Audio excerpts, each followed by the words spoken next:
panjatkan puji syukur kehadirat Tuhan Yang Maha Kuasa. Pada hari ini kita dapat bertemu pada acara webinar bedah paper yang diselenggarakan oleh Perpustakaan Ditjen Gatrik secara online melalui Zoom Meeting.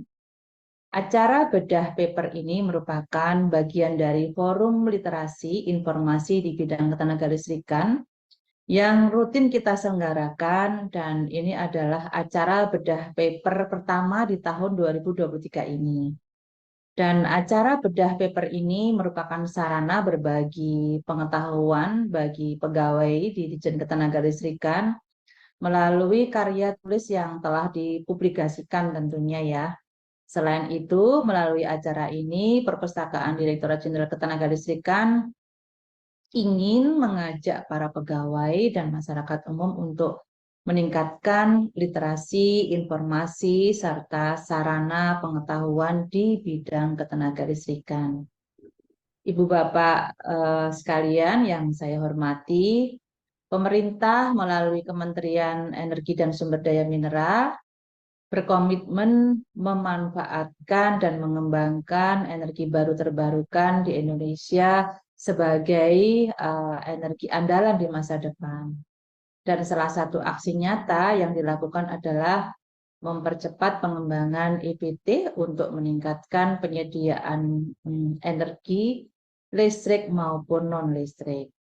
Nah, hingga semester 1 tahun 2023 ini tercatat kapasitas terpasang pembangkit listrik dari energi terbarukan secara menyeluruh sudah mencapai sekitar 12,7 gigawatt, di mana besaran angka ini merupakan hasil kontribusi dari pembangkit listrik tenaga hidro ya sebesar 6,7 gigawatt, kemudian bioenergi sekitar 3,1 gigawatt, panas bumi sekitar 2,3 gigawatt, dan PLT surya, PLTS sekitar 322 megawatt, kemudian Bayu sekitar 154 megawatt, serta PLT dari gasifikasi biomasa ya. Dan paper yang akan dibedah pada acara hari ini berjudul Global Atlas of Marine Floating Solar PV Potential. Karya tulis ini membahas tentang potensi PLTS terapung. Paper ini juga merupakan karya tulis bersama dari Bang David Silalahi dan juga rekannya Andrew Blackers ya. Dan Bang David ini sendiri merupakan ASN Ditjen Ketenagalistrikan yang saat ini sedang menimba ilmu di Australian National University sebagai kandidat doktor ya di solar energi. Segera lulus ya Bang David, ataukah sudah lulus ya? Dan paper ini secara ringkas membahas mengenai PLTS terapung di Laut Khatulistiwa yang tenang.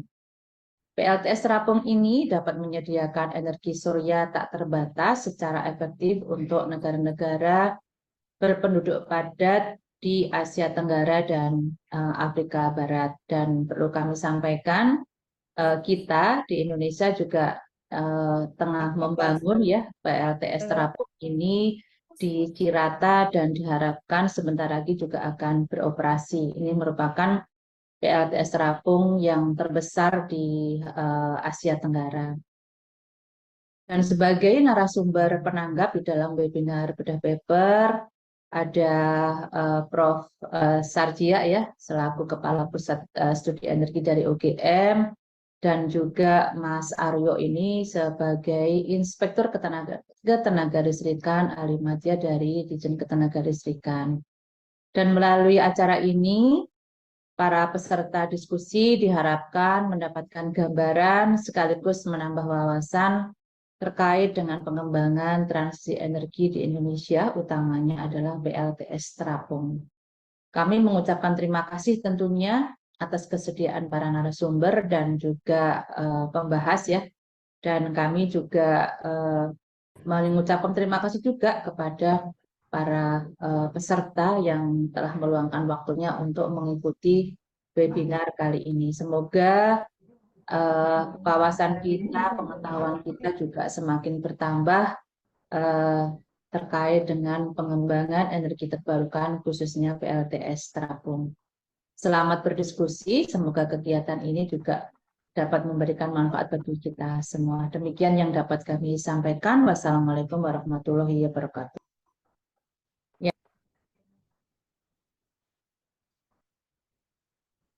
Baik, terima kasih kepada Ibu Sesdijen yang telah menyampaikan sambutan dan sekaligus membuka acara Baper Gatrik pada siang hari ini. Sebelum kita menginjak ke acara selanjutnya, kami mohon kepada seluruh hadirin di ruang Zoom meeting untuk mengaktifkan video karena kita akan melakukan foto bersama. Baik, saya akan memberikan aba-aba 1, 2,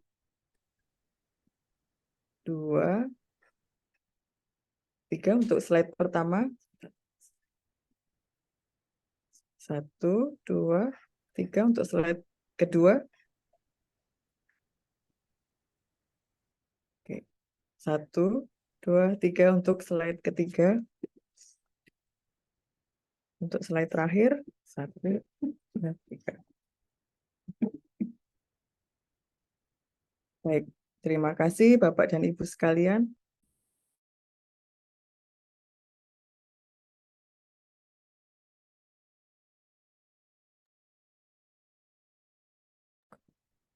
Bapak dan Ibu peserta webinar sekalian, izinkan kami untuk membacakan profil singkat narasumber pada webinar siang hari ini.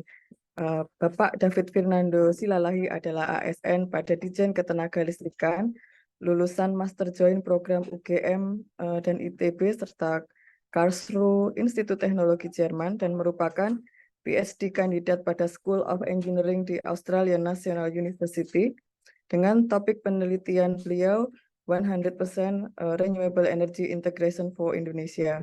Kali ini Pak David akan berbagi tentang salah satu paper hasil penelitian beliau tentang potensi marine floating solar PV.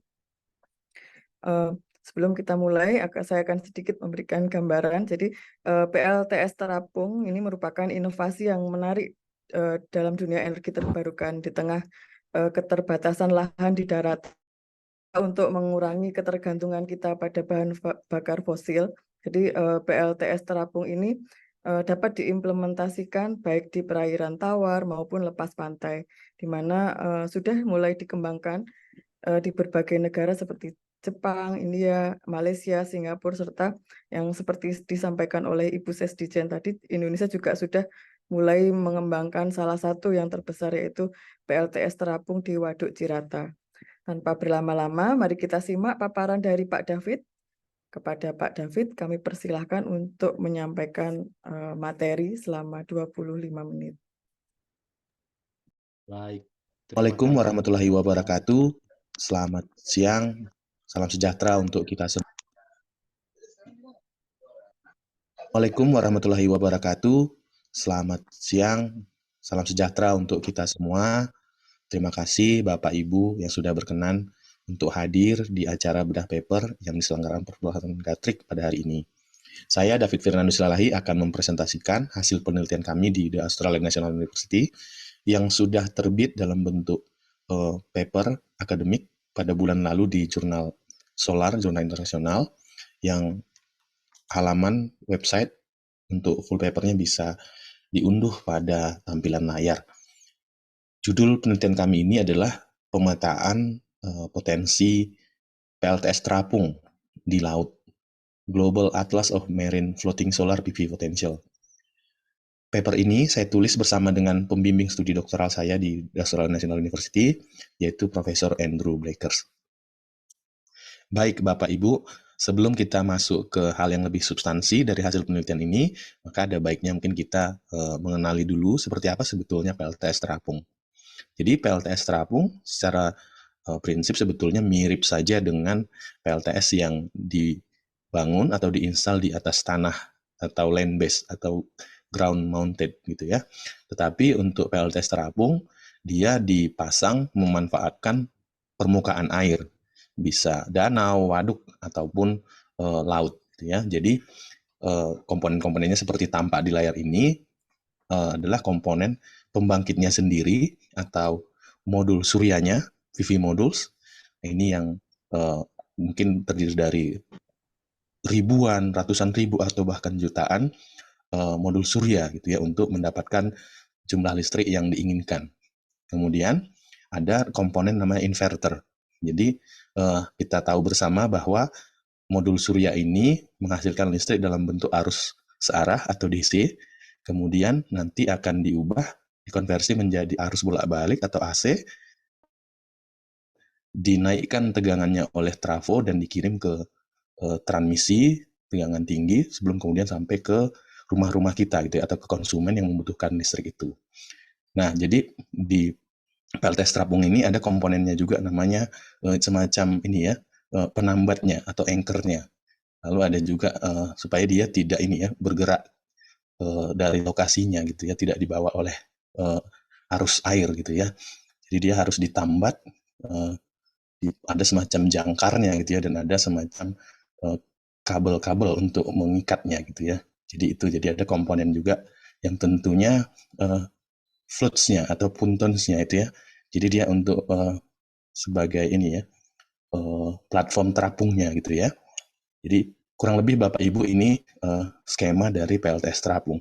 Sedangkan bentuk-bentuk dari island-nya ini atau ini ya, tempat mengapungnya si modul surya ini bisa berbeda-beda. Jadi banyak teknologi yang sudah dikembangkan sekarang, bisa berbentuk seperti ini ya, persegi, atau nanti ada yang berbentuk lingkaran gitu ya, seperti teratai, atau bentuk yang berbagai bentuk lain yang disesuaikan dengan situasi lingkungannya gitu. Ada beberapa keunggulan ataupun kekurangan dari PLTS terapung di laut ya.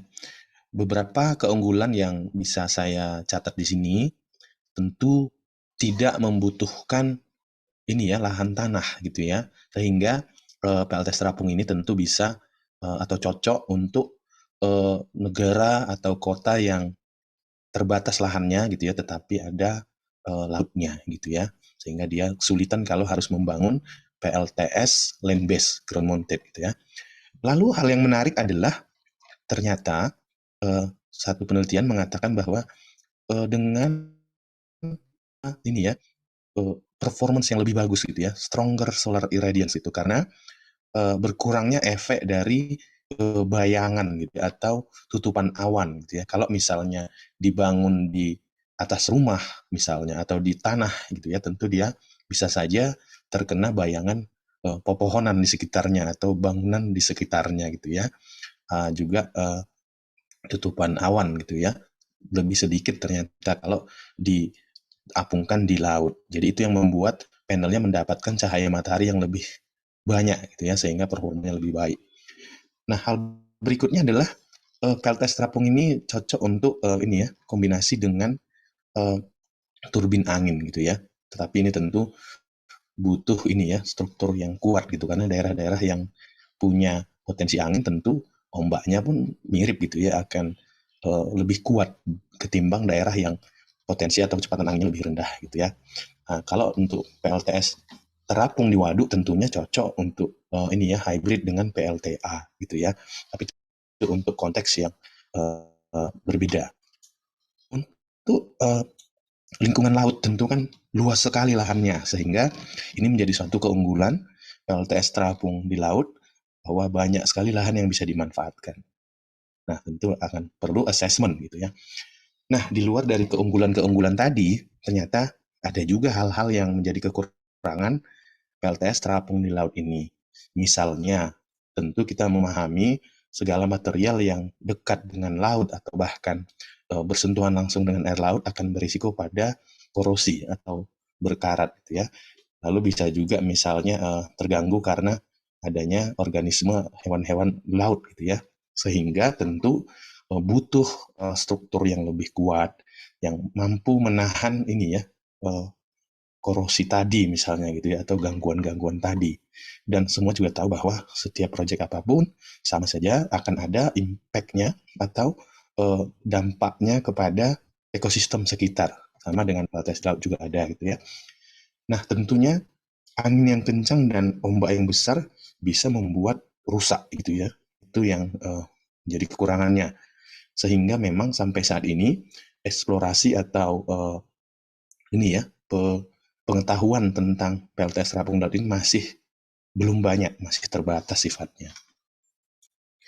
Bapak Ibu peserta webinar, berikut ini adalah salah satu contoh dari PLTS terapung di laut. Ini adalah proyek yang ada di China. Ini berlokasi di Laut Kuning, Yellow Sea. Ini kalau kita lihat di slide ini, di sini Indonesia ya, di sini kita tinggal, lalu kira-kira di sini posisinya yang ada pin merah ini. Nah, jadi proyek ini sangat menarik. Proyek yang dikembangkan oleh Ocean Sun ini, perusahaan Norwegia gitu ya, sebesar 2,5 megawatt ini, ada ini ya, kombinasi atau hybrid dengan pembangkit tenaga angin di sana. Jadi ini tentu hal yang menarik gitu ya, bahwa dengan memanfaatkan lokasi yang sama, PLTS akan ini ya, bisa mengirimkan energi surya saat misalnya pembangkit angin ini sedang tidak berproduksi gitu ya. Atau sebaliknya pada malam hari atau pada saat angin kencang, PLT angin ini akan mengirimkan listrik ke jaringan sedangkan PLTS-nya berhenti beroperasi gitu ya. Ini tentu akan membuat lebih ini ya, hemat ruang gitu ya di permukaan laut. Baik, saya lanjutkan. Bapak Ibu, saya mungkin perlu menyampaikan beberapa hal gitu ya yang menjadi latar belakang kenapa studi ini kami buat gitu ya. Ini tentu erat kaitannya dengan prediksi kebutuhan listrik atau kebutuhan energi di masa depan karena adanya pertumbuhan populasi dan juga kegiatan elektrifikasi di berbagai sektor. Prediksi International Energy Agency, dunia akan butuh kira-kira 60.000 terawatt hour di tahun 2050 nanti. Sedangkan lembaga yang lain, International Renewable Energy Agency, memprediksi angka yang mirip juga sebetulnya, 50.000 terawatt hour per tahun. Nah, konsumsi untuk masyarakat di negara-negara yang maju, developed economies, itu kira-kira 6-12 megawatt hour per kapita. Atau ini 6-12 kali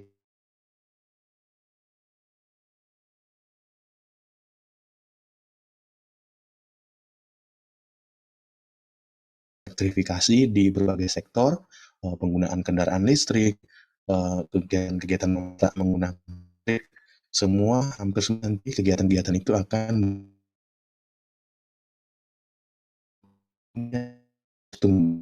ya miliar energi yang besar. Dalam studi kami ini bisa saja mencapai 200.000 terawatt hour per tahun.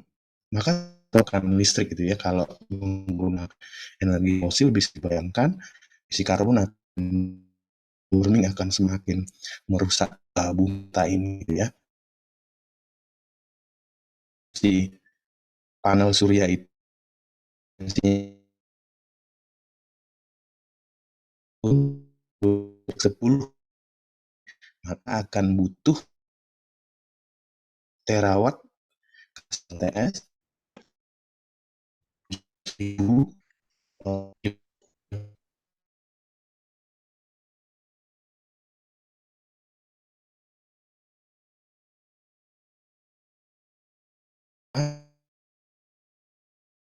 bisa panel surya untuk membangkitkan energi itu kalau butuh transmisi. Itulah riset ini kami ya untuk menjawab dan ini bisa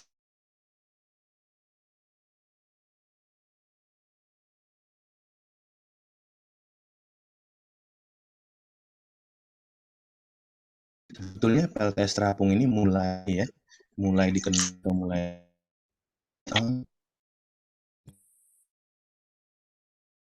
bisa panel surya untuk membangkitkan energi bersih ini gitu ya.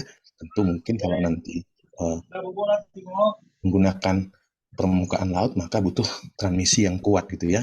Maka untuk itulah riset ini kami buat gitu ya untuk menjawab bagaimana sebetulnya potensi PLTS terapung di laut ini bisa dimanfaatkan gitu ya untuk masa depan gitu. Bapak Ibu, berikut ini adalah tren pengembangan PLTS terapung di dunia. Sebetulnya PLTS terapung ini mulai dikenal atau mulai dipasang, mulai dibicarakan itu kira-kira tahun 2008. Tapi skalanya masih kecil gitu ya, skala kilowatt peak. Nah, ini saya mencoba melihat ke belakang kira-kira data 10 tahun terakhir, 2011 sampai 2021, ternyata kenaikannya itu sangat cepat ya. Pada 2011 itu masih di angka kira-kira 2,2 megawatt gitu ya. Tetapi saat ini sudah jauh sekali berkembang ya. Tahun 2021 itu terpasang kira-kira 3.800 megawatt. Diprediksi nanti tahun 2026 tumbuh menjadi 4.800 megawatt. Lalu 2030 berlipat-lipat menjadi 30.000 megawatt. Jadi semakin banyak orang yang tertarik untuk memanfaatkan permukaan air untuk memasang PLTS gitu ya. Lalu seperti apa di Indonesia? Nah, ini Bapak Ibu saya coba mengambil data-data dari internet gitu ya. PLTS terapung itu sebetulnya sudah ada ya di kita gitu ya. PLTS yang dimiliki oleh kampus UI untuk kebutuhan riset ini kira-kira 10 ini ya kilowatt peak. Nah, ini untuk konteks kebutuhan laboratorium gitu ya atau pengujian di UI. Nah, kita kemarin ketika presidensi G20 sudah menginstal ini ya PLTS terapung di Waduk Muara Tukat. Nah, itu kira-kira 10.000 kilowatt peak, 10 megawatt peak gitu ya. Nah, itu yang dipamerkan ketika para pemimpin dunia hadir ke Bali. Nah, kita juga sekarang akan punya dalam tahun ini diprediksi akan ya selesai dipasang atau direncanakan itu mungkin Desember 2023 di PLTS ini di Waduk Cirata gitu ya. Itu kira-kira 145 megawatt, sangat besar gitu ya. Nah, saya juga melihat ada berita akan dibangun di Waduk Kedung Ombo, kira-kira 100 megawatt gitu ya, itu mirip-mirip dengan PLTS Cirata.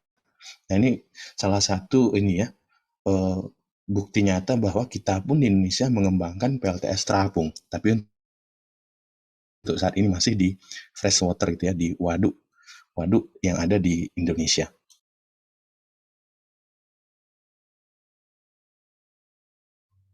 Baik Bapak Ibu, sekarang kita masuk ke substansi dari penelitian ini.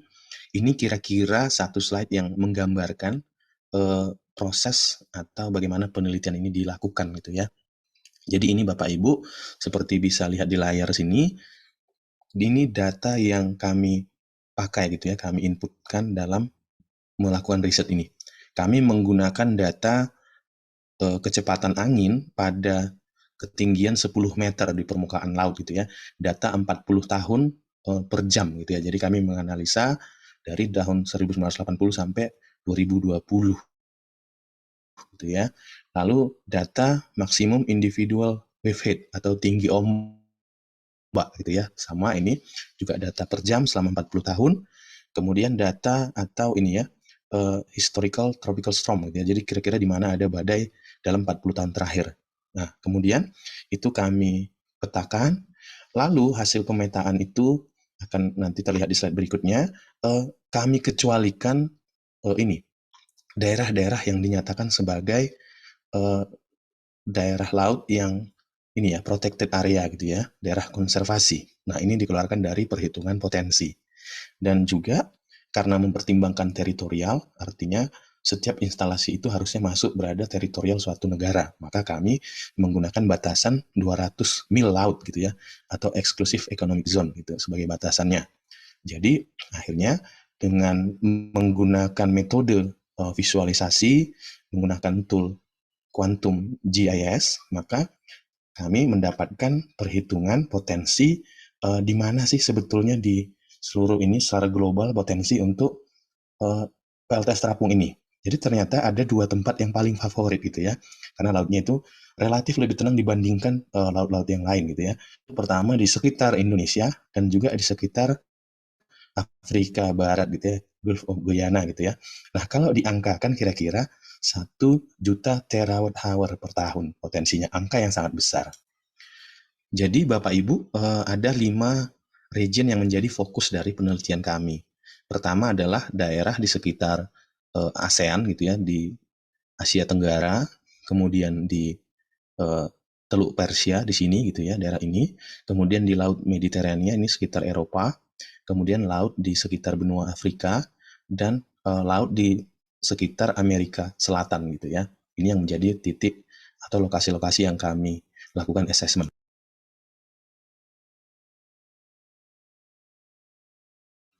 Dari survei GIS yang kami lakukan, kami menghasilkan 3 peta ini.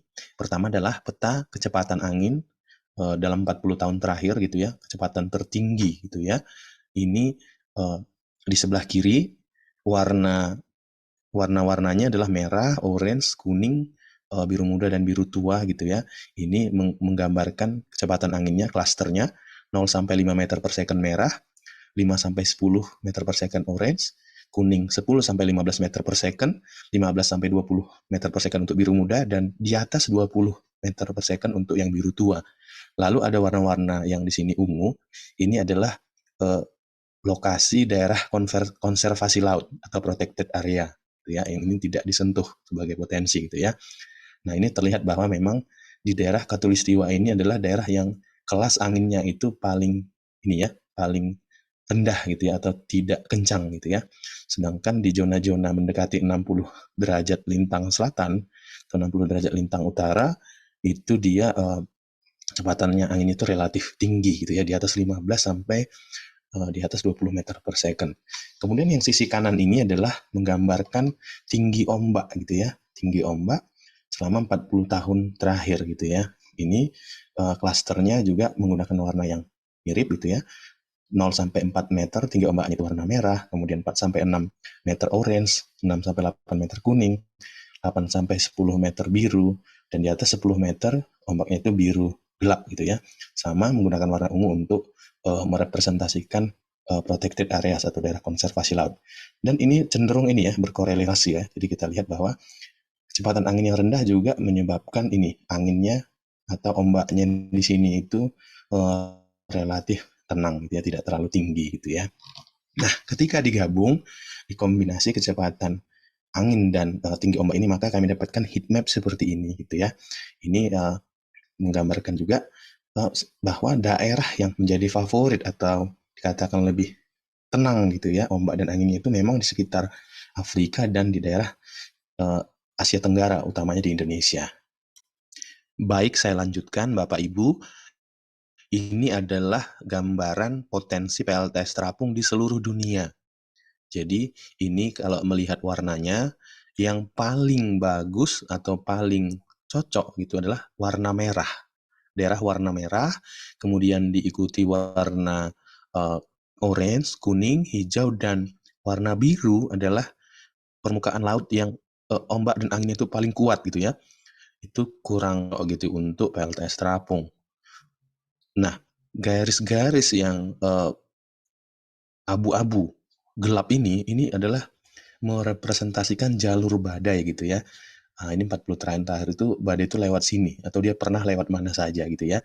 Ini yang digambar, sehingga ini daerah-daerah yang ditutupi ini ya kurang cocok gitu ya. Misalnya utara Australia ini kurang cocok gitu ya, atau timur dari Afrika ini juga kurang cocok. Di daerah utara atau Amerika ini kurang cocok. Dan laut-laut di sekitar Amerika Selatan itu juga ternyata kurang cocok gitu ya, karena tinggi ombak dan kecepatan angin yang tinggi di sana gitu ya. Nah, ini pada tabel ini Bapak Ibu, ini adalah perhitungan potensi gitu ya untuk PLTS terapung. Jadi cara membacanya adalah misalnya kotak yang paling kiri atas yang warna merah ini daerah yang paling cocok gitu ya, karena ombaknya paling kecil, kemudian kecepatan angin paling rendah. Ini ada pada ini ya, baris paling atas ini sesuai keterangan ini adalah dalam satuan 1000 km persegi. Jadi ini kira-kira 100 km persegi di seluruh dunia yang paling paling tenang gitu ya. Lalu potensinya setara terawatt itu 0,02 terawatt gitu ya. Lalu untuk potensi energinya itu kira-kira 0,03 gitu ya terawatt hour per tahun. Nah, lalu dilanjutkan klaster kedua yang warna orange gitu ya. Ada 171 ribu kilometer persegi, kemudian potensinya 34 terawatt, kemudian potensi energinya kira-kira 45 gitu ya terawatt hour per tahun. Tentu menjadi pertanyaan kita, lalu untuk Indonesia sendiri seperti apa gambarannya gitu ya. Jadi ini untuk Indonesia, ini kira-kira bagaimana kalau laut kita itu dipetakan kecepatan angin dan tinggi ombaknya gitu ya. Jadi di Indonesia itu kita punya daerah yang relatif tenang gitu ya. Warna biru atau biru muda dan biru tuanya itu tidak banyak kalau di Indonesia gitu ya. Dia biru tuanya itu muncul di sebelah selatan gitu ya, dekat dengan utara Australia atau di dekat dengan ini Laut Cina Selatan di sini ya. Jadi secara umum daerah kita ini banyakan itu yang ini ya di bawah 15 meter per second kecepatan angin di 10 meter permukaan laut gitu ya. Kemudian ombaknya juga kurang dari 8 atau kurang dari 6 meter gitu ya. Nah ini, jadi ini yang menggambarkan laut-laut di sekitar Sulawesi, di dekat dengan Kalimantan gitu ya, di pesisir-pesisir Sumatera, di utara Jawa gitu ya, di utara Maluku gitu ya, sedikit di dekat Papua gitu ya. Ini masuk klaster di bawah 5 sampai 10 meter per second kecepatan anginnya gitu ya.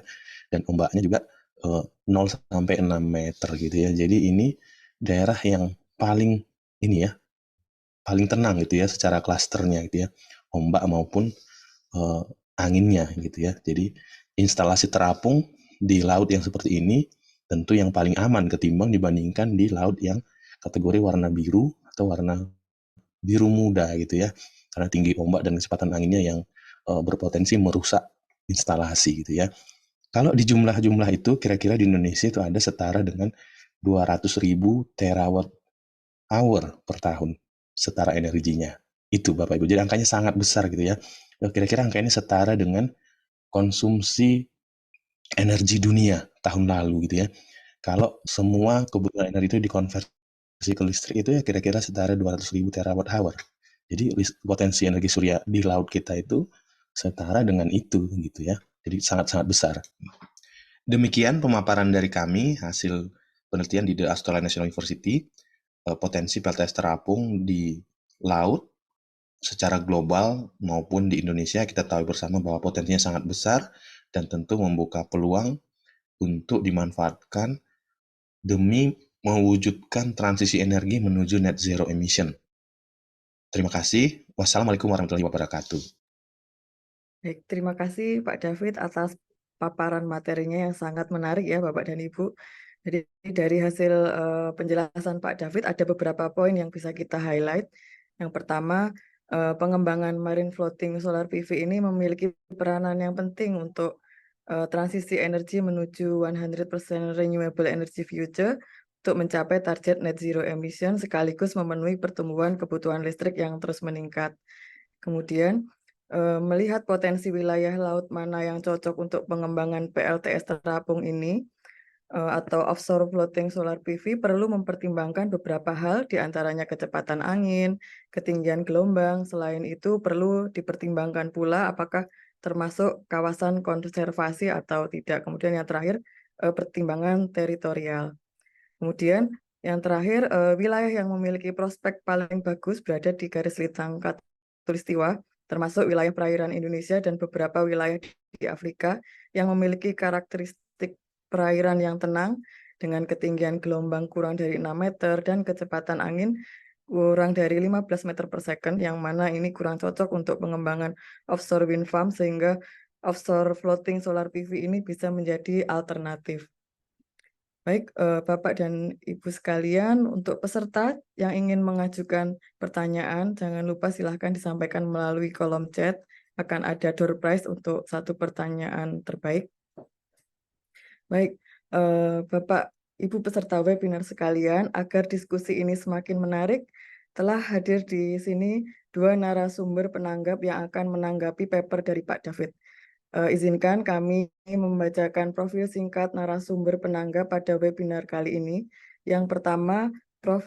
Sarjia. Beliau merupakan Kepala Pusat Studi Energi dari Universitas Gadjah Mada yang sekaligus peneliti dan dosen pada Departemen Teknik Elektro dan Teknologi Informasi. Kemudian yang kedua, Bapak Aryo Panggi Pramonojati. Beliau merupakan Inspektur Ketenaga Listrikan Ahli Madya. Kepada Prof. Sarjia dan Pak Aryo, kami persilahkan untuk memberikan tanggapan masing-masing selama 10 menit. Kesempatan pertama untuk Prof. Sarjia Iya, terima kasih Bu Cynthia ya.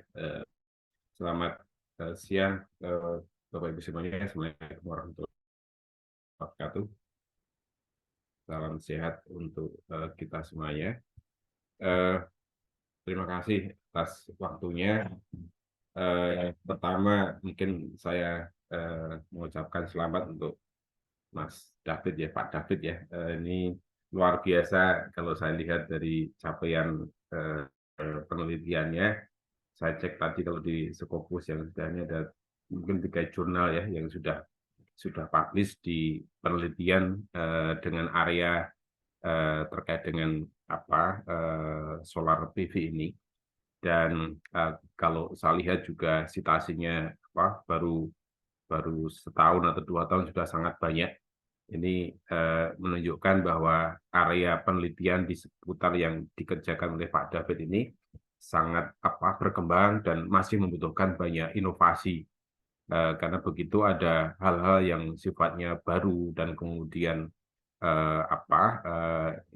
potensial untuk menutupi gap yang ada saat ini kaitannya dengan pemenuhan energi terbarukan.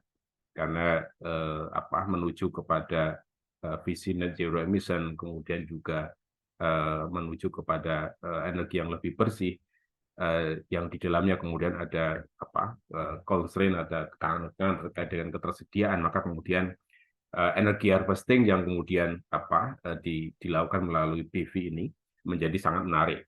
Apalagi dalam konteks ini, Mas David tadi mengambil ini tentang PV dalam skala yang besar ya, menuju 100 renewable energy.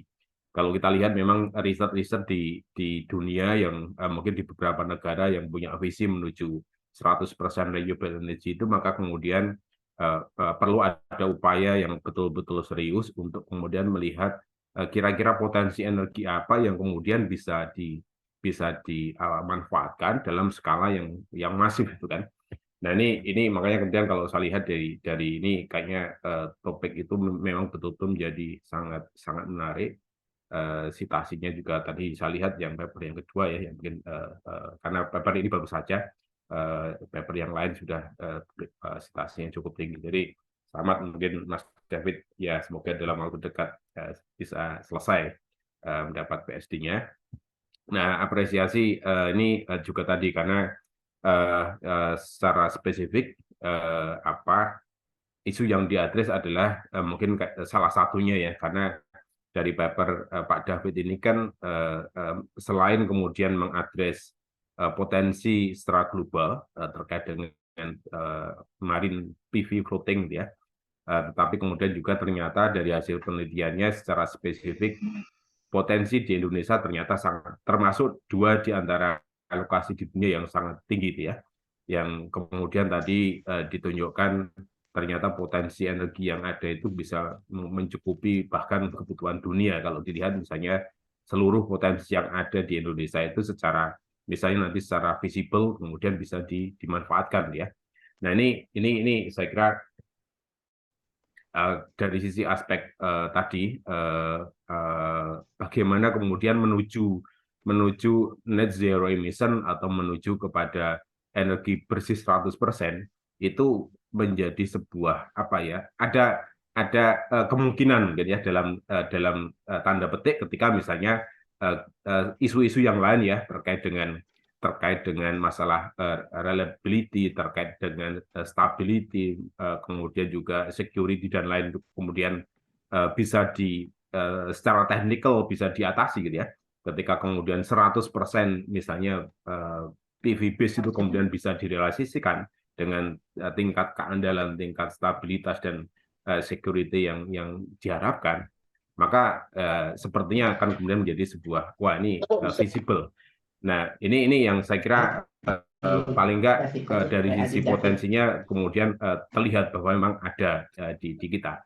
Nah, yang sangat mungkin menarik, mungkin kalau Pak David juga sudah ada mungkin gambaran ke depannya, itu kira-kira kemudian tadi, kalau kemudian tadi potensi yang sudah teridentifikasi ya, karena ini kan kalau kita lihat dari sisi teknikal itu artinya potensi berdasarkan iradiasi, data angin, data kemudian juga tadi yang sifatnya itu kemudian memang permukaan ya, yang kemudian bisa dikonversi kemudian menjadi energi listrik dengan asumsi-asumsi yang memang sifatnya di permukaan.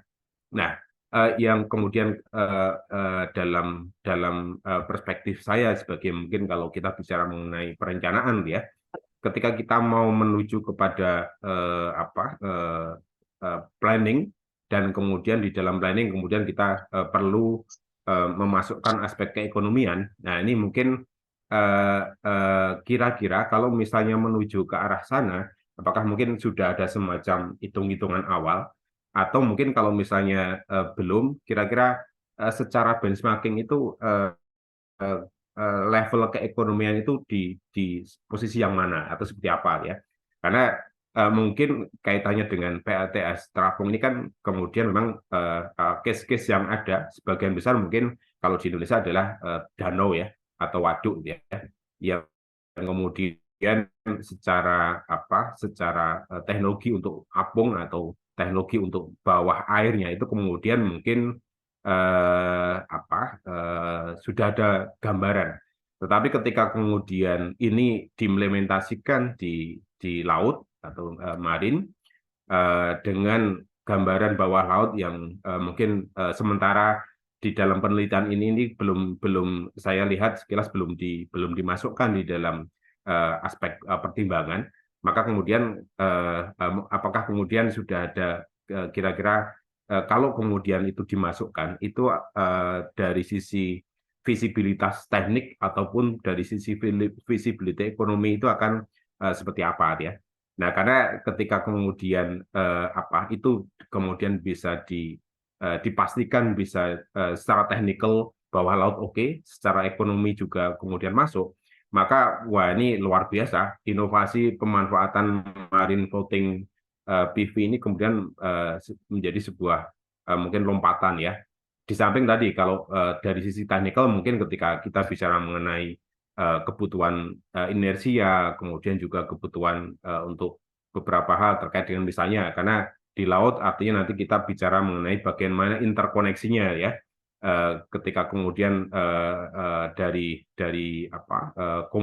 mengumpulkan beberapa lokasi marine PV yang kemudian dikolek menjadi satu, kemudian dibawa ke daratan, ke pulau terdekat maka mungkin yang saya bayangkan mungkin bagaimana teknologi HVDC-nya ya, atau apakah karena itu kan bisa jadi nanti ada semacam beberapa lokasi yang harus dikolek, berarti kemudian ada semacam multi terminal HVDC yang mungkin harus disiapkan juga dari sisi interkoneksinya ya. Jadi kalau tadi ketika kita kemudian bisa punya gambaran mengenai seberapa dekat kemudian potensi ini kemudian ketika dibawa ke perencanaan dalam arti mungkin perencanaan jangka pendek ataupun jangka pendek artinya misalnya ke RUPTL 10 tahun ataukah misalnya ke perencanaan jangka panjang sampai 2050 atau 2060 ya. Nah, ini tadi ini akan sangat potensial untuk mengatasi kendala saat ini. Yang saya bayangkan mungkin karena kalau saya lihat mungkin di dalam RUKN atau yang lama ya, kemudian juga mungkin di RUPTL ekspektasi terkait dengan pemanfaatan PV itu kan sangat besar. Tetapi kemudian ketika kita bicara mengenai antara demand dengan supply ya, demand-nya sebagian besar ada di Jawa, sementara ketersediaan dari sisi potensi PV yang secara mungkin visible untuk dikembangkan dari sisi biaya dan sebagainya, kalau kita bicara mengenai land acquisition dan sebagainya, sepertinya mungkin Jawa menjadi pertanyaan besar. Kemudian apakah lahannya itu kemudian visible dari si harga dan sebagainya. Sehingga bisa jadi tadi kalau masih menggunakan konsep lama, mungkin PV yang ada di Sumba bisa jadi itu potensial untuk dibawa ke Jawa Bali ya, dengan transmisi itu kan. Tapi begitu misalnya sekarang Pak David mengusung konsep mengenai marine PV dan kemudian ternyata potensinya sangat besar, tidak harus jauh-jauh ternyata dari Sumba, tapi cukup dengan misalnya yang ada di sekitar Jawa ya. Nah, yang kemudian jadi tadi, apakah kemudian PV yang tadi dari marine PV itu secara keekonomian juga misalnya memang kemudian kalau dibandingkan tadi ya, kalau misalnya yang berbasis land gitu ya, misalnya di Sumba itu kemudian wah ini masih menguntungkan untuk misalnya dibangun PV di sekitar Jawa itu kan, atau di sekitar Laut Jawa kan. Nah, ini luar biasa menjadi sebuah kalau dari riset ya, ini menjadi sebuah awal yang kemudian sangat boleh jadi mungkin akan ada banyak riset-riset berikutnya yang kemudian menuju kepada tadi skala implementasi atau secara pemanfaatan yang lebih dekat dengan tadi perencanaan, atau bahkan mungkin lebih dekat kepada misalnya skala implementasi secara real, misalnya ke FS dan sebagainya. Nah, saya kira mungkin itu secara ini. Jadi intinya terima kasih saya diberi kesempatan untuk menyampaikan ini, dan selamat untuk Pak David, capaian riset yang menurut saya termasuk jarang orang masuk ke area ini, dan kemudian ini dibutuhkan sekali kalau dilihat dari konteks kita pengen menuju net zero dengan keterbatasan resource yang kita punya, dan juga tadi case spesifik Jawa Bali lah, karena Jawa Bali isunya lahan, tanah, maka kemudian ini menjadi salah satu yang cukup penting, sangat penting ya. Mungkin itu, terima kasih. Saya kembalikan ke MC. Terima kasih atas tanggapannya Prof yang sangat komprehensif. Silakan Pak David untuk menanggapi balik. Baik, terima kasih Prof. Sardia. Saya tadi mohon maaf dulu nih ke peserta, saya tadi buatnya recording, jadi kurang tajam ternyata resolusinya gitu ya. Saya agak ada gangguan, agak batuk sedikit, jadi karena 25 menit saya pikir agak riskan kalau live gitu ya, jadi saya record gitu ya, mohon maaf. Tapi saya udah berbagikan itu ya presentasinya tadi. Kembali ke masukan dari Pak Sardia, Prof. Sardia. Terima kasih Pak, ini ya lengkap sekali nih masukannya ini. Udah cocok nih ke Jakarta nih Pak Sardia nih. Ikut bantuin kementerian. Mungkin yang pertama gambaran ke depan, ini tentu sangat menarik ya. Untuk kita Indonesia, memang kita ini bisa dibilang negara yang ini ya, blessed, ini ya, diberkati gitu ya. Jadi dimanapun kita bisa sebetulnya gitu, tinggal memulainya. Bahkan di atap rumah pun banyak rumah yang bisa dipasang gitu ya, dimulai dari rumah, kemudian nanti lahan-lahan tidak produktif, bekas tambang gitu ya, itu bisa kita mulai. Lalu nanti sebelum ke laut masih ada lagi, kita ke waduk dulu, seperti yang sekarang sudah dilakukan gitu ya. Dan terima kasih ke Kementerian PU sudah menaikkan limit 5% menjadi 10% gitu ya. Ini tentu dimaknai potensi di waduk itu naik menjadi 2 kali gitu ya dari perhitungan awal gitu. Itu luar biasa gitu ya. Nah, tentu kita memahami apapun itu memang akan ditanyakan apakah ini ekonomis, apakah ini bersaing dengan harga listrik atau harga pembangkit-pembangkit saat ini. Nah, tentu kalau dari hasil ini ya penelitian kami memang belum dituliskan di paper ini, tapi saya punya riset mandiri gitu ya. Memang kalau PLTS terapung itu kira-kira 10-20% lebih mahal dari yang land base karena memang materialnya khusus dan diproduksinya saat ini masih sedikit. Jadi kita semua tahu bahwa skala keekonomian menentukan harga. Karena diproduksinya belum masif, maka tentu harganya pun terserah yang memproduksi kan, kira-kira tidak market yang menentukan. Nah, ini menjadi kata kunci juga gitu ya. Misalnya tadi kita bergerak dari rooftop kemudian ke waduk. Saya yakin ketika nanti kita masuk mulai melihat laut kita, itu harga sudah turun jauh daripada hari ini gitu ya. Bahkan kita 10 tahun yang lalu tidak percaya kalau PLTS ini bisa murah gitu.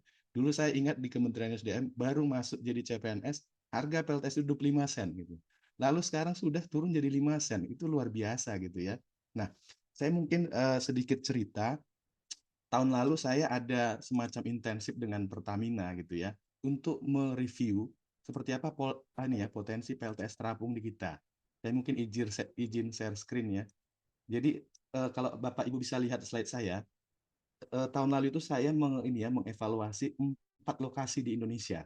Saya bandingkan di Danau Toba, lalu di Bali Danau Batur, kemudian di Teluk Saleh di Sumbawa, lalu di Selat Bangka.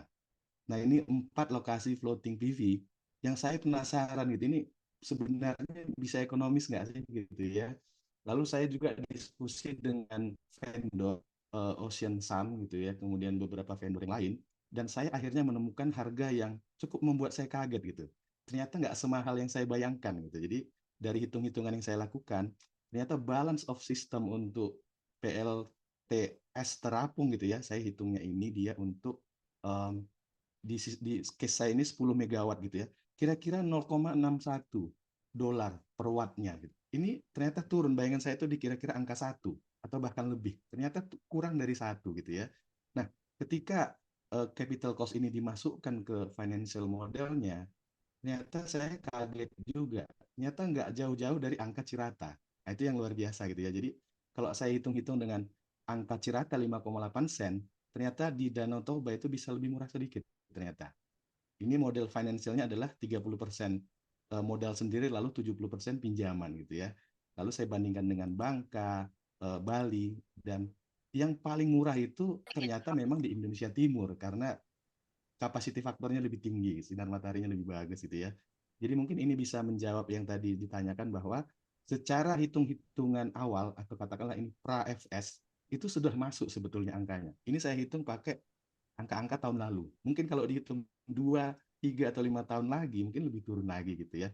Jadi ini mungkin untuk ini ya sekedar berbagi hasil yang saya lakukan. Ini tidak publish karena sifatnya itu intensif ya dengan Pertamina tahun lalu, dan intinya mereka tertarik, dan ini kami hitung bersamaan dengan penghitungan waduk di Bali, Muara Tukat gitu. Jadi saya agak surprise juga ternyata bukan mereka pakai model yang ini juga gitu ya untuk ngambil keputusan di sana gitu. Jadi itu akan sangat menarik ke depan kalau melihat angka-angka secara hitung-hitungan di ekonomis.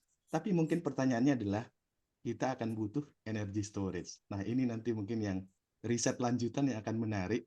Bisa nggak PLTS itu dibikin 24 jam?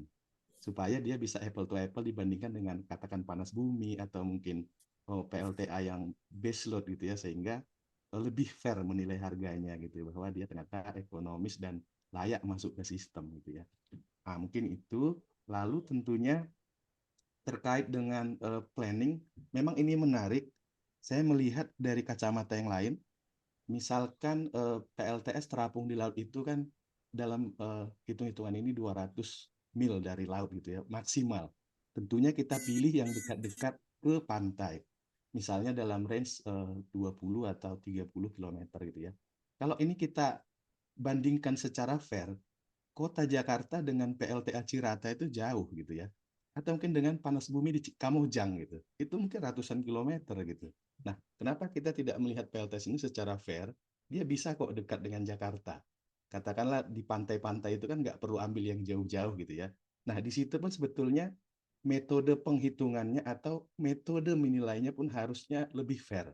Jadi transmisi yang jauh itu pun tetap dilihat, tidak berhenti di titik output dari pembangkit gitu ya. Itu mungkin untuk membuka wawasan kita bersama gitu ya.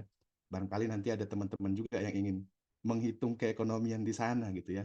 Nah, berikutnya lagi tentu ini bukan one stop solution gitu ya. Jadi kami pun menyadari sebetulnya ilmu atau ini ya, pengetahuan di bidang PLTS terapung di laut ini sangat-sangat minim gitu. Pastinya banyak sekali checklist gitu ya untuk menyatakan dia aman gitu. Tetapi paling tidak 2 item sudah selesai gitu ya, untuk ombaknya aman nggak, anginnya aman nggak. Nah, ini dengan menggunakan paper itu sudah solve. Tentu akan ada lagi yang tanya, bagaimana jalur pelayaran, bagaimana nanti nelayan-nelayan gitu ya. Nah, ini tentu konteksnya di bidang yang lain gitu ya.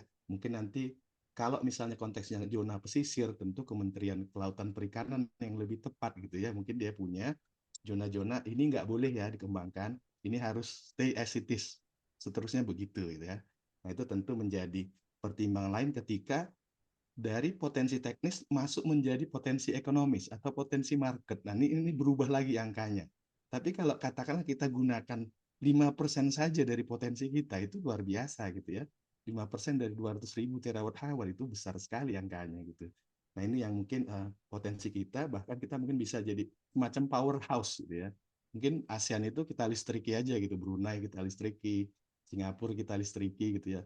Timor Leste kita listriki atau tetangga-tetangga kita lah gitu ya. Toh kita punya potensi storage juga yang besar.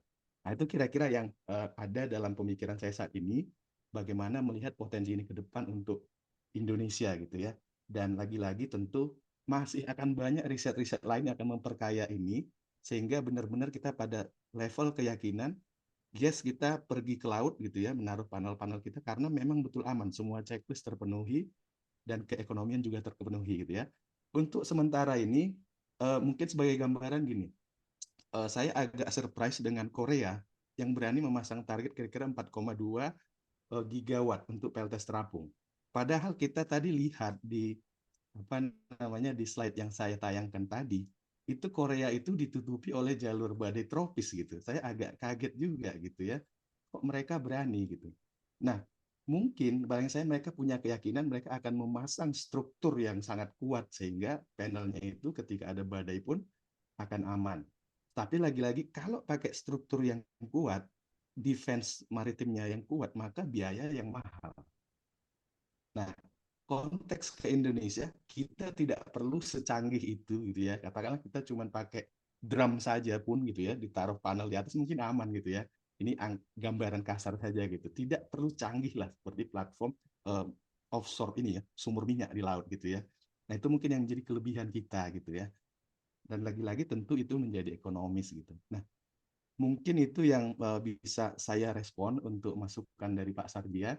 Mudah-mudahan nanti mungkin riset berikutnya saya jadi terpikir gitu ya, bagaimana menggabungkan PLTS laut ini dengan storage-nya. Sebetulnya berapa sih keekonomiannya gitu ya. Terima kasih sekali lagi Pak Sardia atas masukan dan tanggapannya. Saya kembalikan ke Mbak Cinta. Baik, terima kasih Pak David. Selanjutnya, silakan Pak Aryo untuk memberikan tanggapan, waktunya 10 menit.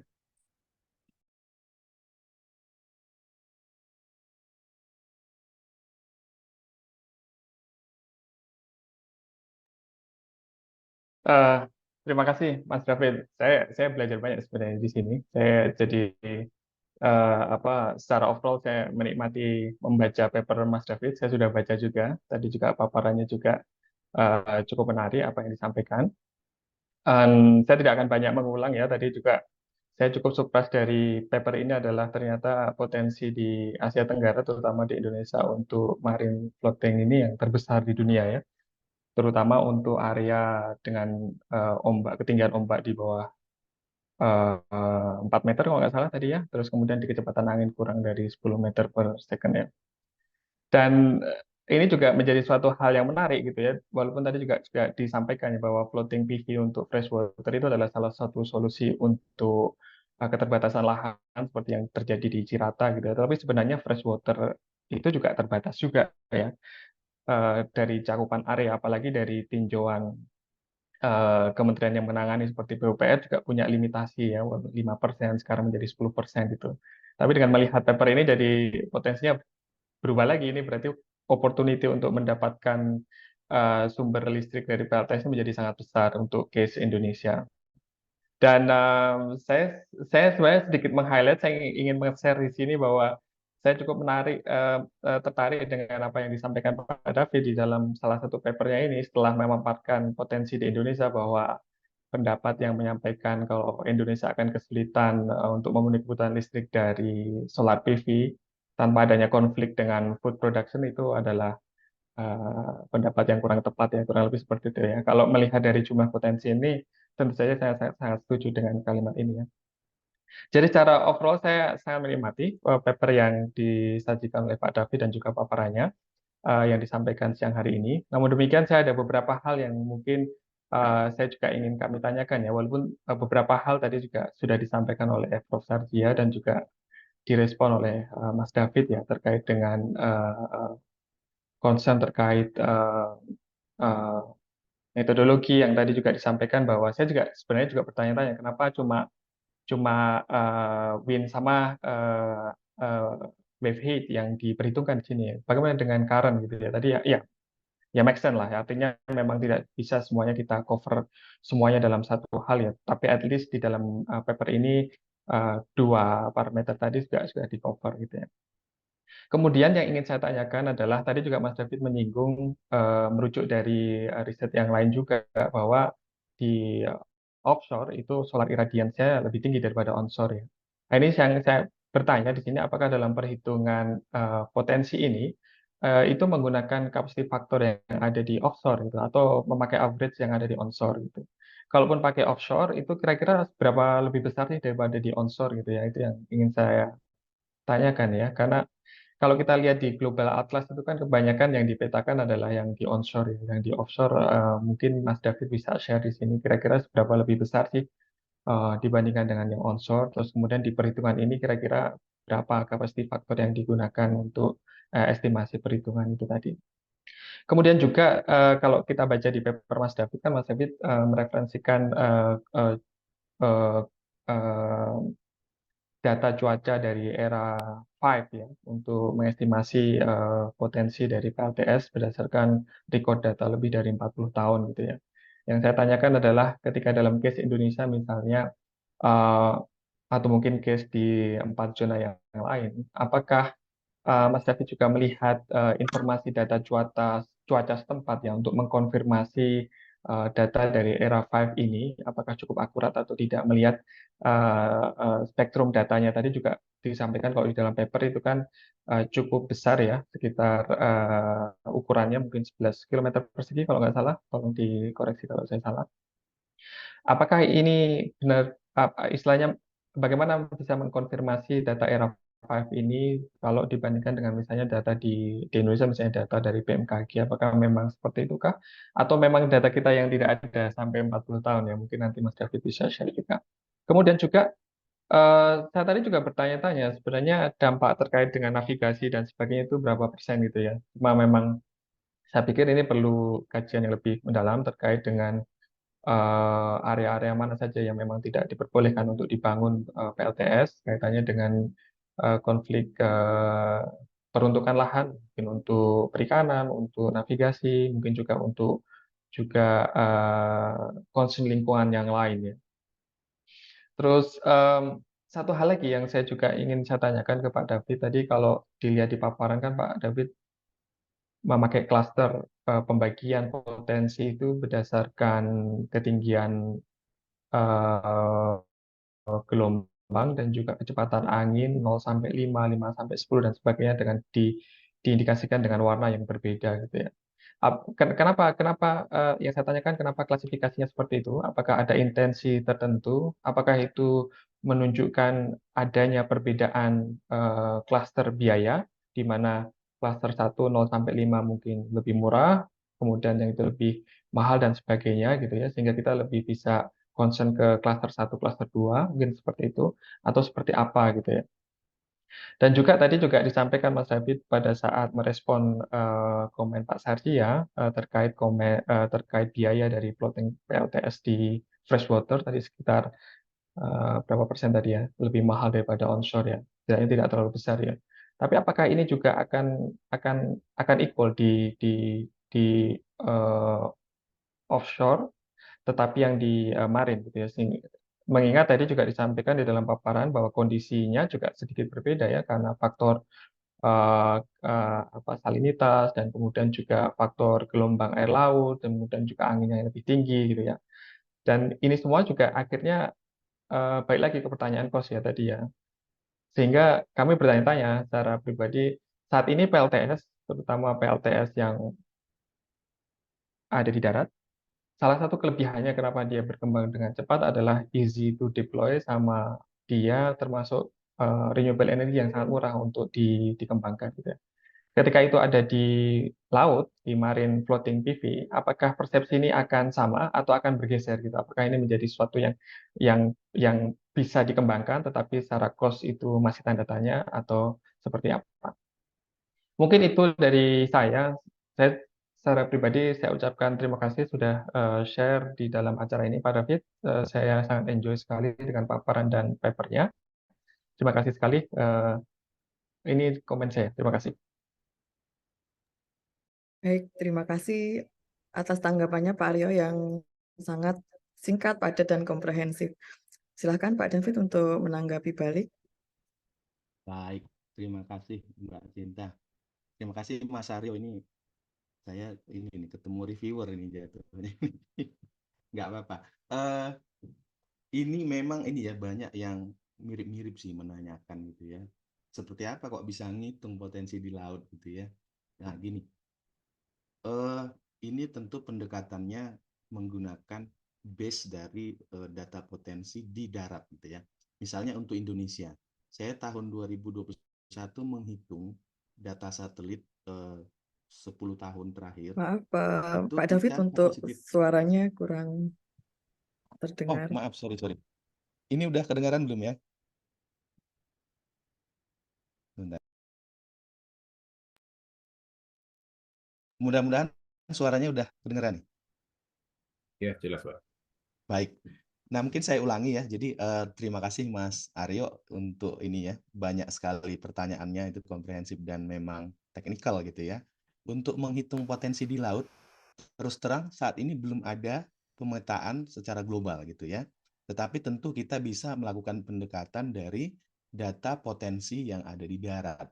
Misalnya untuk Indonesia, 2021 saya menghitung data 10 tahun terakhir, capacity factor untuk Indonesia itu kira-kira di 15% gitu ya.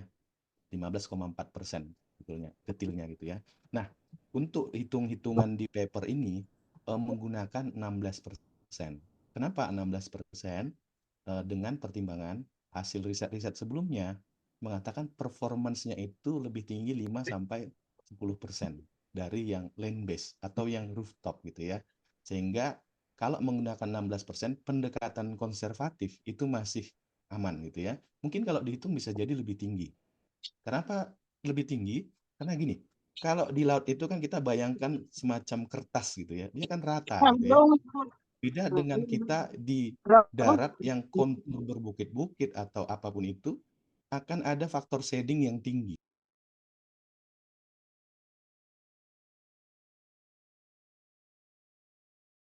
Maaf Pak David, mute atau di unmute. Sorry, maaf. Ini nampaknya kesalahan teknis. Jadi mungkin saya merespon yang pertanyaan tadi terkait dengan perhitungan capacity factor-nya gitu ya. Tentu kita menghitung menggunakan basis dari potensi atau capacity factor kalau solar panel itu di darat. Untuk Indonesia itu 15%. Lalu untuk perhitungan di sini kami menggunakan 16%. Jadi berbeda-beda tiap regionnya. Kalau dia agak ke timur tengah, kami menggunakan 20% gitu ya, ke Afrika gitu ya. Karena memang di sana lebih tinggi. Tetapi kita memahami juga dari hasil-hasil riset sebelumnya, performance PLTS di laut atau terapung itu ya, di waduk ataupun di laut itu lebih tinggi 5-10%. Karena memang efek shading-nya itu jauh berkurang. Karena kita tahu ya kalau di laut itu kan permukaan itu kita ibaratnya melihat kertas lah gitu ya. Dia rata, dimanapun ya sama aja gitu ya. Beda kalau di darat yang ada kontur berbukit-bukit sehingga dia harus dimiringkan atau diatur sedemikian rupa gitu ya.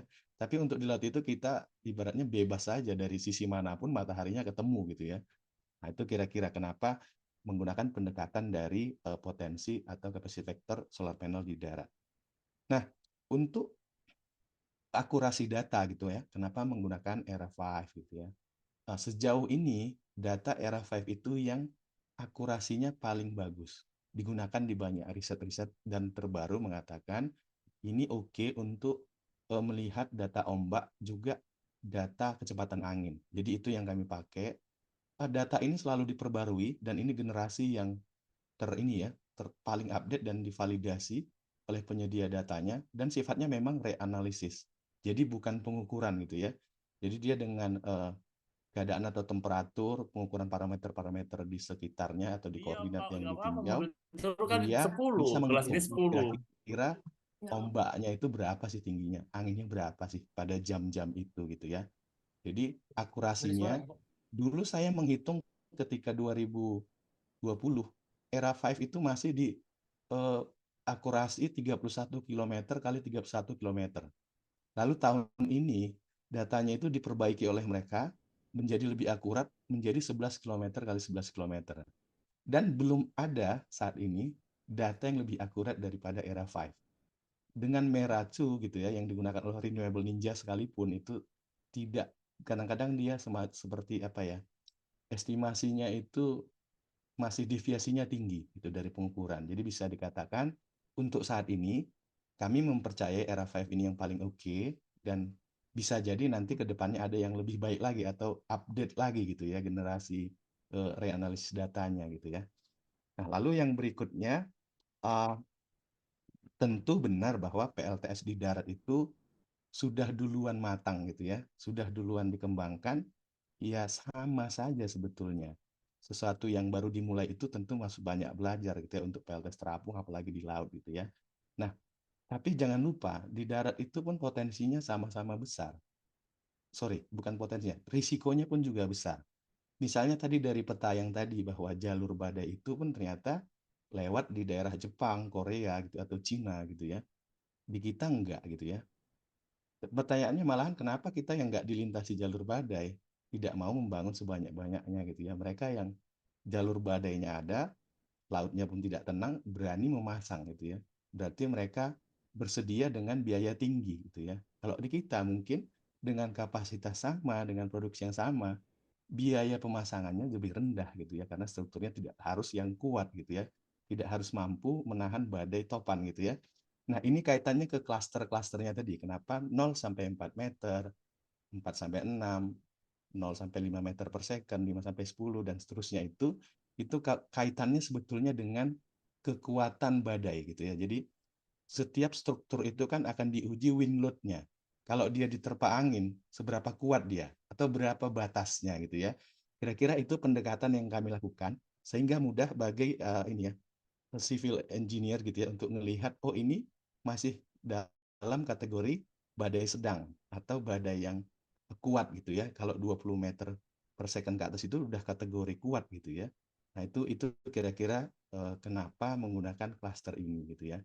Dan juga di masing-masing vendor itu mereka sebetulnya menyampaikan batasan seberapa kuat panelnya, seberapa kecepatan angin yang dia mampu tahan, seberapa tinggi ombak yang panelnya masih aman gitu ya. Jadi cluster itu kira-kira menjawab itu. Jadi kekuatan panel yang disediakan oleh vendor-vendor itu. Pasti ketika kita mau beli akan tanya, instalasimu ini kuat seberapa kuat anginnya, seberapa tinggi ombaknya, gitu kira-kira. Jadi mungkin itu untuk menjawab pertanyaan dari Mas Aryo, mungkin belum semua terjawab ya, tapi mungkin kita bisa diskusi. Karena saya pikir waktunya juga agak dibatasi nih sama Mbak Cinta. Saya kembalikan ke Mbak Cinta dulu. Oke, baik Pak David. Sepertinya ini para peserta juga penasaran ini untuk mengetahui lebih dalam terkait potensi pengembangan marine floating solar PV ini. Dilihat dari banyaknya pertanyaan yang sudah masuk ke kolom chat. Baik, selanjutnya kita masuk ke sesi tanya jawab. Ini pertanyaan pertama dari Bapak Andi Ramdhani.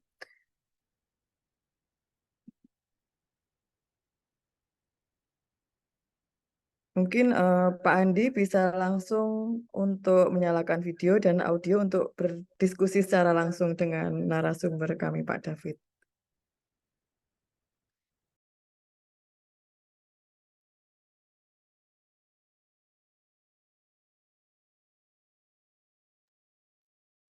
Pak Andi? Oke, baik. Mungkin saya bacakan saja pertanyaan dari Pak Andi. Mohon izin untuk bertanya, pembangunan PLTS di laut apakah aman bagi ekosistem laut itu sendiri? Apakah pembangunan PLTS di laut selamanya dibangun atau hanya jangka waktu tertentu saja? Apakah ada riset sebelumnya tentang dampak lingkungan dari pembangunan PLTS di laut? Mungkin langsung aja Pak David. Baik, terima kasih pertanyaannya. Ini pertanyaan yang bagus sekali ya.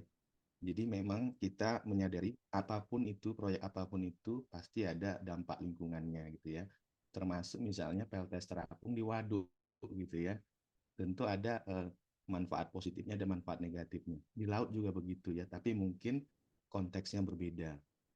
Misalnya kalau dari hasil pernah sharing gitu ya dengan pengembang PLTS terapung di Singapura, mereka menyampaikan gini, ketika panel itu selesai dibangun gitu ya, nah ikan-ikan itu banyak gitu ya berdiam di bawah ini ya platformnya gitu ya. Jadi kemungkinan dugaan mereka adalah mereka bisa sembunyi dari burung-burung predator gitu ya, biasanya memakan mereka gitu ya.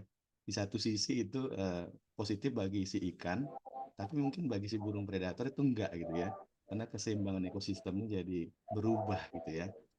Nah, tetapi lagi-lagi saya mau mengatakan gini, tentu kita memperhatikan aspek misalnya daerah-daerah konservasi, tidak boleh disentuh, maka itu dikecualikan di riset ini. Tidak boleh di daerah itu dan dikeluarkan dari perhitungan potensi gitu ya. Tapi mungkin ada hal-hal yang belum dihitung detil, tetapi tentu gini, kita itu 6,4 juta kilometer persegi lautnya gitu ya. Untuk mencari sekian ratus ribu kilometer persegi itu sangat mudah di kita gitu ya. Tidak perlu harus mengganggu jalur pelayaran misalnya. Tidak perlu harus dekat-dekat dengan wisata di pantai. Tidak perlu dekat-dekat dengan pelabuhan yang padat lalu lintas kapalnya gitu ya. Tidak perlu dekat-dekat dengan tempat nelayan mencari ikan gitu ya. Kalau ditanya apakah dia berdampak ke hewan-hewan di laut, tentu iya. Tapi jangan lupa air laut itu bergerak terus. Beda dengan air di dalam waduk yang airnya nggak muter kemana-mana. Di situ saja air yang sama gitu ya. Tapi kalau di laut airnya itu kan bergerak ke sana kemari gitu. Bahkan hewannya pun bergerak juga sesuai aliran atau arus airnya gitu ya. Jadi ini memang belum bisa saya jawab, tapi ini sebagai gambaran gitu ya bahwa betul ada dampak lingkungan, tapi saya pikir itu tetap bisa diakses dan mana lokasi paling minim dampak lingkungan itu yang kita pilih gitu ya. Kira-kira itu. Dan juga jangan lupa tidak hanya lingkungannya yang terdampak, panelnya pun terdampak gitu ya. Kena air laut, kena kotoran burung, kena hewan-hewan mungkin entah apa yang kita belum tahu gitu ya. Bisa aja misalnya ikan paus atau apapun gitu ya. Sehingga memang perlu riset multidisiplin gitu ya. Mungkin orang-orang perikanan, oh ini jalur-jalur yang sering dilewati ikan paus. Ya jangan taruh di situ gitu ya. Atau mungkin banyak ikan atau anjing laut gitu ya, atau mungkin ikan apa namanya pesut atau mungkin ini ya dolphin gitu ya jangan taruh di situ gitu ya. Makanya lagi-lagi di assess nantinya mana dari peta ini, mana dari lokasi ini paling minim dampaknya. Kira-kira gitu mungkin ya kalau terkait dengan dampak lingkungan. Terima kasih. Oke, baik. Terima kasih Pak David. Ini pertanyaan kedua dari Bapak Muhammad Aman, BPSPKIBTKE. Izin tanya, benar nggak diperlukan zonasi untuk pengembangan PLTS terapung di laut? Technical requirement yang sesuai, yang membutuhkan K2 dan layak teknis ekonomis. Terima kasih. Baik, ini pertanyaan yang menarik juga ya. Tadi saya sempat singgung di awal bahwa memang sebaiknya katakanlah gini ya, saya atau kita gitu ya. Kita adalah orang SDM yang menghitung potensi. Nah, lalu kan kita perlu duduk bersama tentunya gitu ya dengan teman-teman dari Kementerian Kelautan dan Perikanan atau mungkin KLHK gitu ya, Kementerian Lingkungan atau periset-periset yang lain gitu ya untuk mengakses bisa jadi yang kami katakan atau dihitung di riset ini tepat, bisa jadi kalau ditambah variabel lain menjadi berkurang potensinya. Tentu itu sangat mungkin gitu ya. Sehingga dari potensi teknis bergerak menjadi semakin mendekati potensi ekonomis atau potensi market gitu ya. Itu yang kira-kira bagaimana apakah perlu zonasi? Saya pikir iya, tetapi itu nanti harus duduk bersama dengan pihak-pihak yang memahami gitu ya, lebih dalam lagi bagaimana membuat zonasi itu. Kira-kira itu. Ini butuh multi stakeholder involved ya Pak di marine voting ini ya. Baik. Ini pertanyaan ketiga dari Ibu Rini Istanti. Apakah Marin PLTS Terapung ini visible secara bisnis jika diterapkan untuk daerah kepulauan remote di Indonesia, baik jika off atau on-grid dengan jaringan PLN existing? Silakan, Pak Nah, David. ini menarik ya. Tapi mungkin sudah terjawab sebetulnya dengan sharing tadi ketika merespon dari Prof. Sarji ya gitu ya. Ada hasil hitung-hitungan keekonomian bahwa di danau, di laut, katakanlah angkanya itu kurang lebih dengan Cirata lah kita anggap gitu ya. Atau nanti akan turun dari situ. Nah, kalau ditanya eh, maaf, dengan remote gitu ya atau kepulauan-kepulauan jauh, tentu bandingannya kalau tadi saya membandingkan sesama PLTS Cirata gitu ya, PLTS tanda petik ini ya hipotetik gitu ya, yang belum ada dengan yang ada. Lalu sekarang ditambah satu variabel lagi, misalnya harga genset di sana gitu ya. Kalau menggunakan diesel atau mungkin listriknya di sana itu cuma berapa jam sehari gitu ya, harus menggunakan baterai dan lainnya gitu ya. Maka saya menjamin, bukan menjamin ya, menurut saya pasti ekonomis. Tinggal memang harus dihitung tidak hanya PLTS-nya, kembali ke constraint reliability-nya gitu, bagaimana dia dibuat 24 jam bisa melistriki masyarakat sehingga ekonomi bergerak di sana, maka ada komponen storage atau baterai nanti di sana. Nah, itu dihitung lagi. Dan saya meyakini itu tidak akan lebih dari tarif PLN saat ini gitu ya. Jadi saya yakin itu masih ekonomis. Yang penting dimulai gitu ya, sehingga ada lesson learn dari project ke project gitu ya. Mungkin itu. Makasih. Oke, baik. Pak David, ini ada pertanyaan selanjutnya dari Fakih Supriyadi. Nah, ini bagaimana material solar PV untuk PLTS terapung? Apakah sama dengan PLTS di darat? Untuk saat ini lebih ekonomis mana antara PLTS terapung atau PLTS darat? Silakan. Baik, terima kasih. Ini pertanyaan yang ini ya, bagus ya. Jadi melihat keekonomian apa iya dia murah kan kira-kira gitu ya. Untuk saat ini harga PLTS terapung secara keseluruhan proyek gitu ya, memang masih lebih tinggi 10-20% gitu ya. Tetapi lagi-lagi gini, ada tempat-tempat atau ada negara, ada kota yang tidak punya pilihan. Jadi sehingga mahal pun tetap dibangun, kira-kira gitu ya. Misalnya Singapura. Singapura saat ini punya PLTS terapung di laut, di Selat Johor gitu ya. Dia harus membangun ke sana. Karena dia sudah bangun di atas atap, dengan gedung-gedung dikombinasi gitu ya. Semua lahan dia kan masih kurang. Sehingga mau itu murah, mau itu mahal, ketika dia butuh energi, dia akan tetap bangun. Yang penting dia jamin atau dia evaluasi, instalasinya itu akan aman, katakanlah mungkin dalam 20 tahun ke depan itu ya, sesuai usia proyeknya gitu ya, keekonomiannya gitu ya. Jadi mungkin itu yang Oke, bisa saya baik. respon. Ini menarik sekali ya, Pak David ya. Jadi kalau PLTS terapung itu kan misalnya nih di air tawar, mungkin materialnya perlu yang food grade atau yang enggak gitu juga ya mungkin ya, Pak David ya. Oh iya betul. Jadi kalau material itu tentu ini ya, ada kalau dipasang di waduk yang fungsinya untuk menyimpan air minum, maka itu nggak boleh sembarang gitu ya. Ada standar platform terapungnya itu yang SDPA-nya itu ya, atau apa ya bahasa Indonesianya ya. Ya semacam bahan material apungnya itu tidak boleh mencemari lah gitu ya mungkin bahasanya ya. Sehingga dipilih yang aman. Tapi kalau dia sifatnya hanya untuk seperti di Cirata tidak fungsi air minum, maka tidak perlu ini ya, se-rigid atau seketat untuk di waduk air minum gitu kira-kira ya. Jadi tentu ada constraint material di sana dan itu yang membuat biayanya jadi bervariasi gitu. Baik, terima kasih. Ini pertanyaan selanjutnya dari Pak Ahmedi Susanto. Apakah pembangunan PLTS dipengaruhi oleh beberapa faktor kedalaman laut atau waduk? Kemudian apakah PLTS ini mempengaruhi biota laut? Ini sepertinya mirip dengan yang pertama.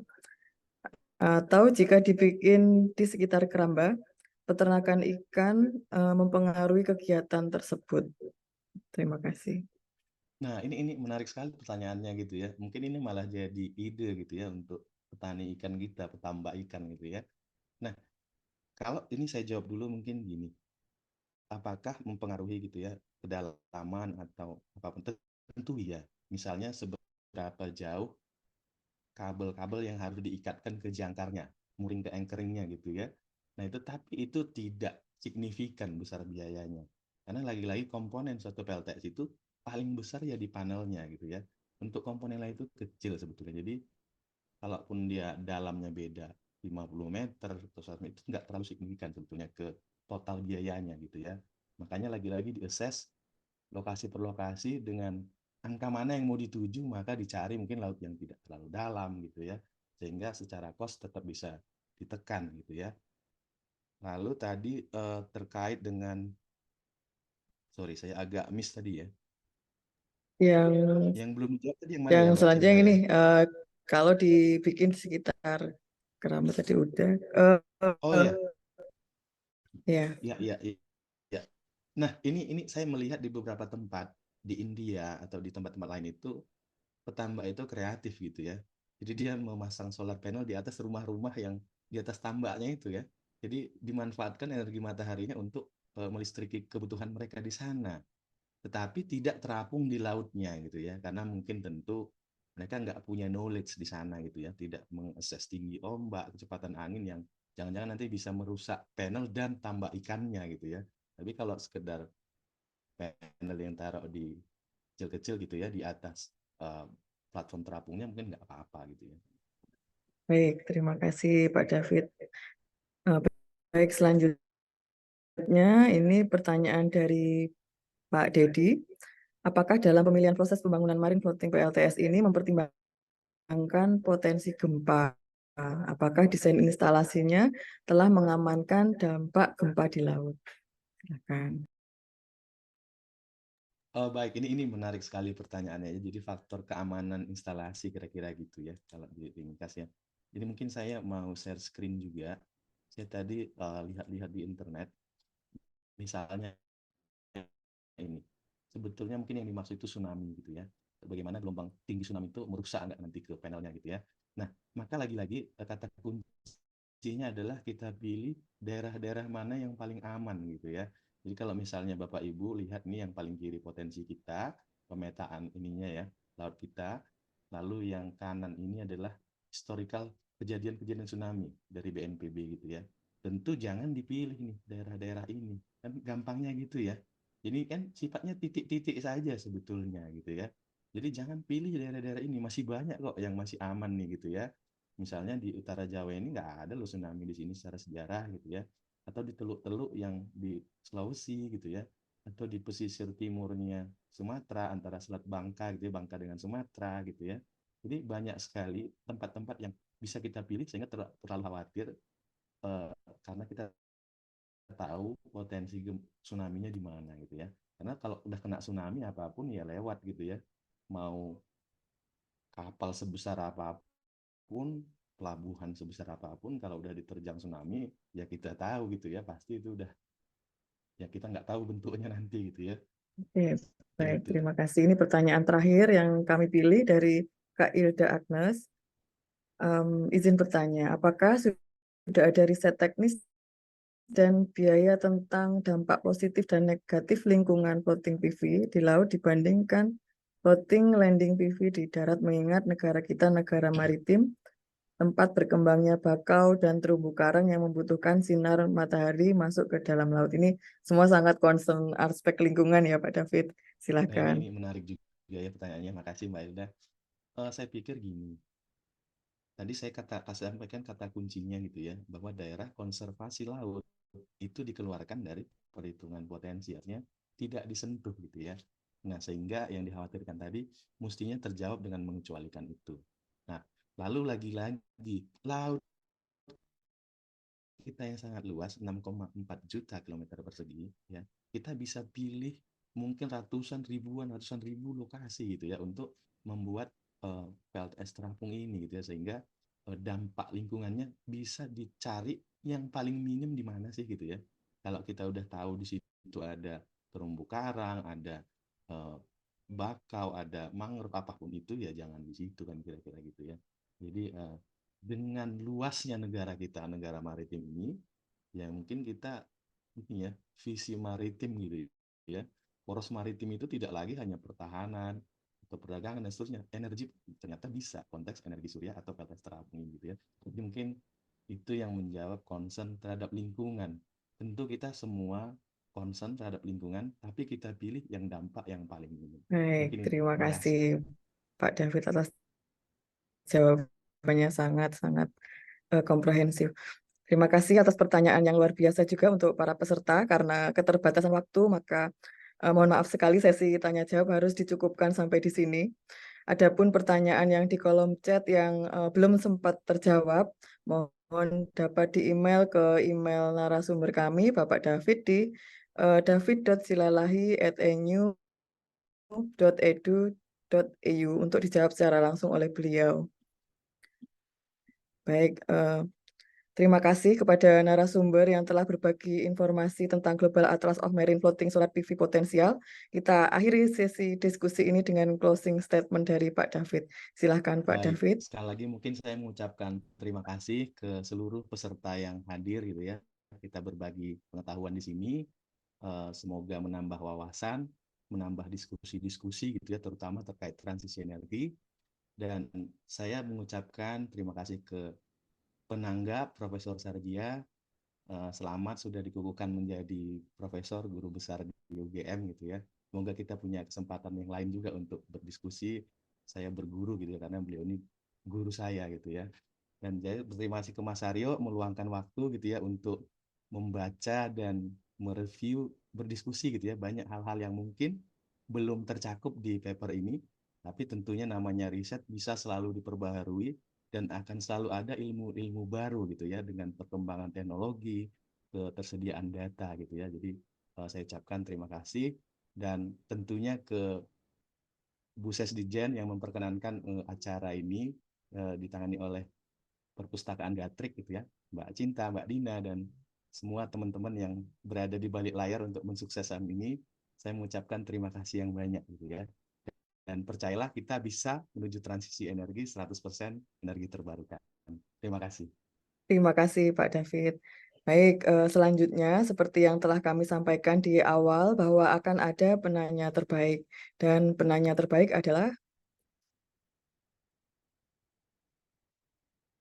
Bapak Andi Ramdhani. Silahkan Bapak untuk menghubungi Perpus.Gatrik untuk mendapatkan souvenir menarik. Baik, kami ucapkan selamat kepada Pak Andi Ramdhani. Semoga bermanfaat. Baik, Bapak, Ibu peserta webinar sekalian, dengan demikian maka berakhir pula acara kita pada sore hari ini. Kami berharap acara ini bermanfaat dan memberikan inspirasi kepada seluruh peserta yang hadir. Kami informasikan bahwa link daftar hadir, unduh materi, dan sertifikat dapat diakses pada link yang telah di-share panitia dalam kolom chat di linktree/perpusgatrik. Bagi Bapak Ibu yang tertarik dengan literatur dengan tema seputar ketenaga listrikan dan energi baru terbarukan, dapat menghubungi Perpustakawan Dijen Ketenaga Listrikan Ibu Ernawati, Ibu Dina Andriani, dan Bapak Muhammad Nur. Juga untuk mengetahui informasi terkini dan buku-buku terbaru, bisa follow akun Instagram Perpustakaan Dijen Gatrik di @perpus.gatrik atau dengan mengakses website Perpus Gatrik di gatrik.esdm.go.id/perpus. Saya, Sankara, mewakili segenap panitia memohon maaf apabila ada kekurangan selama penyelenggaraan acara webinar ini. Saya akan menutup acara bedah paper Global Atlas of Marine Floating Solar PV Potensial pada hari ini dengan kutipan dari pimpinan Direktorat Jenderal Ketenagalistrikan bahwa untuk menjadi pegawai yang unggul, selain pendidikan tinggi juga perlu didukung oleh 3K, yaitu karakter, kompetensi, dan kapabilitas. Wabillahi taufik wal hidayah. Wassalamualaikum warahmatullahi wabarakatuh. Waalaikumsalam warahmatullahi wabarakatuh. Waalaikumsalam. Terima kasih Mas David, Mbak Cinta. Terima kasih teman-teman, saya izin live ya.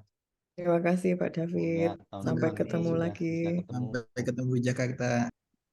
Terima kasih Ya, Mas Mariana. Sukses pada David. Mbak Cin. terima kasih Pak Zul. Ya.